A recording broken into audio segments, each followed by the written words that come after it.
Lan kula ambek anakku semua yang pun. Lho anak kula terus digugah biasa nganti sakniki. Memang itu ajaran saya. Istri saya itu kan keluarga Sidogiri itu dulu eskal. Zaman Bi Haji Alid Hasan itu anggar bete juk dhuwit kula turulah digugah. Memang saya perintahkan. Dulu ya eskal istri saya tapi tak terangno. Orang paling harus terganggu oleh anaknya itu orang tuanya. Nah aku ra digugah terus jaluk mbak-mbak kangkang sakit mbak-mbak kangkang. Orang harus terganggu oleh anaknya itu orang tuanya. Kalau sudah kiri kan adatnya kan nggak sopan seperti ini. Saya bilang sopan itu kebutuhan setelah ilmu. Menurut ilmu adalah anak yang harus diganggu anak itu orang tuanya itu menurut ilmu. Sopan kok sih, bakas kok sih. Nomor loro telu. Aturan ilmu ditegakkan dulu. Bahwa jadi korban anak harus orang tuanya. Ketika anak ingin uang harus orang tuanya yang jadi korban. Jangan orang itu ilmu.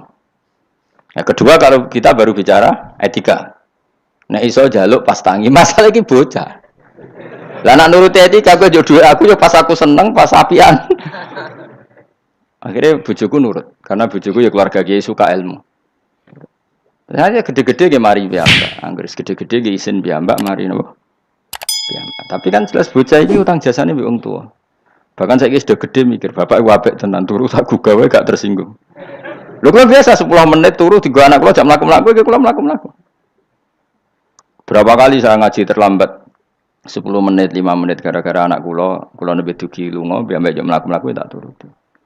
Karena jangan sampai kita ini misalnya demi ngaji anakku jam mlaku-mlaku ora tak turuti. Akhirnya anak saya tuh dendam sama ngaji. Gara-gara ngaji aku gak dijak mlaku-mlaku bapak.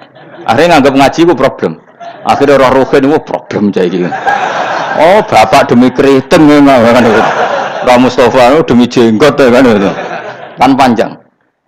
Waktu orang rai-rai iki rai trauma kan. Nah, itu kan gak bagus. Tapi nak tetap mlaku-mlaku, enggak wis pas mlaku-mlaku tetap ngaji. Anak itu punya kesimpulan ternyata saya masih nomor 1. Keriting nomor 2. Keritingnya ya maklumi nak waras, umpamanya aku ora anake kadang. Makanya saya itu dugaan saya, kenapa Rasulullah ketika beliau sujud Hasan Husain ini menganggap Rasulullah digo jaran-jaranan, cara Jawa digo napa?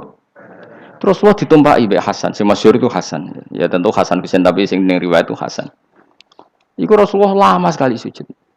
Sampai sahabat itu karena saking dekatnya wahyu, zaman itu cara berpikir ahadasa fihi syai'un atau ahadasa fin nabi syai'un. Apa nabi ada wahyu baru sehingga sujud selama itu. Jadi sahabat belingu ya penting. Akhirnya orang sing enggak ya rugen-rugen niku udah enggak. Mergo sujudnya enggak wajar apa? Kan nabi kan tentu istiqomah, biasanya 2 menit ya 2 menit, biasanya 1 menit. Ini kok sampai 5 menit semua. Akhirnya sahabat sing enggak terima udah enggak. Iki ada wahyu baru bahwa aturan sujud harus selama itu. Doang enggak. Jebule ono Hasan. Oh, iki to perkara ne. Tapi baru kayak sahabat beling iki ono riwayate. Cara dekne ra nginceng.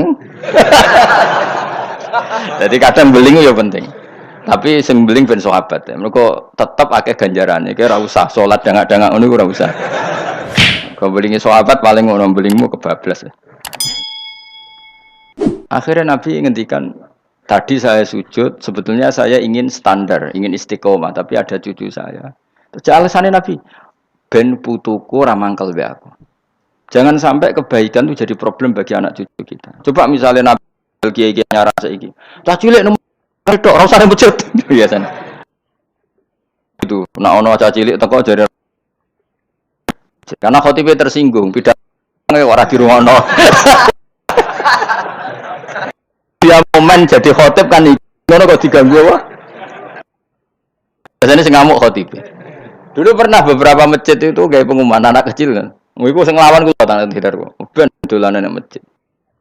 Dolanan germa malah kowe sebab bingung. Ngrame ya enggak ganggu wong khotbah. Gak penting syarat rukun. Secara aku niku wis ra penting wis. Penting wis. Kulo Jumatan ora tau meneliti ngono.